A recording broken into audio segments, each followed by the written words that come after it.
ମୁଁ ତ ଆଜି ବହୁତ ଖୁସିରେ ଅଛି। ଆପଣମାନେ ଆଶା କରୁଛି ଆପଣମାନେ ବହୁତ ଖୁସିରେ ଥିବେ। ଭଗବାନଙ୍କ ଠାରେ ପ୍ରାର୍ଥନା କରୁଛି ଆପଣମାନେ ବି ବହୁତ ଖୁସିରେ ଥାଆନ୍ତୁ। ଆଜି ମୁଁ ବନେଇବାକୁ ଯାଉଛି ଛତୁର ରେସିପି। କଞ୍ଚା ଛତୁରେ ବେସର କେମିତି କରିବି ଆପଣମାନଙ୍କ ସହିତ ସେୟାର କରିବି। ଭିଡ଼ିଓଟିକୁ ଲାଷ୍ଟ ପର୍ଯ୍ୟନ୍ତ ଦେଖନ୍ତୁ, ଜାଣିପାରିବେ। ସାଙ୍ଗମାନେ କଞ୍ଚା ଛତୁର ବେସର କରିବା ପାଇଁ ମୁଁ କିଛି ପିଆଜ ନେଇଛି, ରସୁଣ ନେଇଛି, ସୋରିଷ ନେଇଛି, ଲଙ୍କା ନେଇଛି। ମୁଁ ଗୋଟେ ଲଙ୍କା ନେଇଛି, ଆପଣ ଚାହିଁଲେ ଅଧିକ ଲଙ୍କା ନେଇପାରିବେ। ଦେଖନ୍ତୁ ବଟମ ଛତୁକୁ କାଟିକି ଭଲ ଭାବରେ ଧୋଇକି ହଳଦୀ ପାଣିରେ ପକାଇ ଦେଇଛି। ଆଳୁ ବି ସରୁ ସରୁ କରି କାଟି ନେଇଛି। ଏବେ ବାଟଣକୁ ମୁଁ ବାଟି ଆଣୁଛି। ସବୁ ଛତୁକୁ ଏମିତି ଚୁପୁଡ଼ିକି ନେଇଯିବା। ସବୁ ଛତୁକୁ ମୁଁ ଚୁପୁଡ଼ିକି କଂସାକୁ ନେଇଯାଇଛି। ଆମର ତ କଂସା କୁହନ୍ତି ୟାକୁ, ଆପଣଙ୍କ ଘରେ କଂସା କୁହନ୍ତି କି ବେଲା କୁହନ୍ତି, କମେଣ୍ଟରେ ନିଶ୍ଚୟ ଜଣାଇବେ। ଆଳୁକୁ ବି ଭଲ ଭାବରେ ଧୋଇକି ତା ଦେହକୁ ଛାଣି ନେବା। ଛତୁ ସବୁ ଧୋଇ ନେଲେ, ଯଦି ଆପଣଙ୍କ ପାଖରେ କୁଟା ଛତୁ ଥିବ ନେଇପାରିବେ।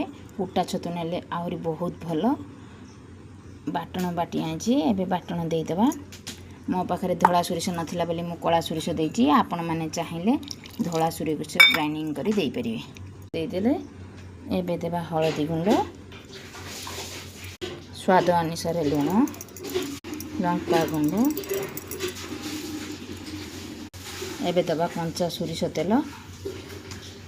ସୋରିଷ ତେଲ ଟିକେ ଅଧିକ ଦେଲେ ଛତୁ ତରକାରୀ ବେଶୀ ଅଧିକ ସ୍ୱାଦିଷ୍ଟ ହେବ। ତାକୁ ଭଲ ଭାବରେ ବୁଳେଇ ନେବା।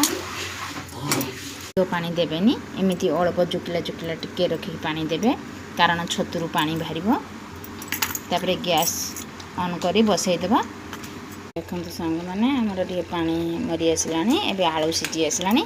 ଏବେ ମୁଁ ଦୁଇଟା ବିଲାତି କାଟି ରଖିଥିଲି, ତା ଦେହରେ ଦେଇଦେବା। ଅଳ୍ପ ସମୟ ଭିତରେ କେମିତି ଆପଣ ଛତୁ କଞ୍ଚା ଛତୁ ଆଳୁର ବେସର କରିପାରିବେ। ବାଟି ବସା, ଏଇଟା କୁହାଯାଏ ବାଟି ବସା। ଆପଣଙ୍କ ଆଡ଼େ କ'ଣ କୁହନ୍ତି କମେଣ୍ଟରେ ନିଶ୍ଚୟ ଜାଣିବେ। ଆପଣ ଥରେ ଖାଇଲେ କରି ନିଶ୍ଚୟ କହିବେ କେମିତି ଲାଗୁଛି। ବହୁତ ଟେଷ୍ଟି। ଆପଣ ବନାନ୍ତୁ, ଖାଆନ୍ତୁ। ହେଇଗଲା ଆମ ଛତୁ କଞ୍ଚା ଛତୁର ବେସର। ଏଇଟା ବାଟି ବସା।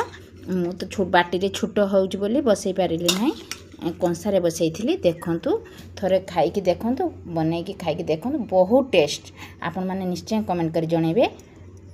ଦେଖନ୍ତୁ ସାଙ୍ଗମାନେ ଆମର ପ୍ରସ୍ତୁତି ହେଲା ଗରମ ଭାତ ସହିତ ଡାଲି, ସୁନସୁନିଆ ଶାଗ ଖଡରା, ଛତୁ ଆଳୁ ବେସର, ଆମ୍ବ, ପାମ୍ପଡ଼। ଯେଉଁମାନଙ୍କୁ ଆମ ଭିଡ଼ିଓଟି ଭଲ ଲାଗିଛି ଲାଇକ୍ କରିଦେବେ, ସବସ୍କ୍ରାଇବ୍ କରିଦେବେ। ରହିଲି, ଜୟ ଜଗନ୍ନାଥ।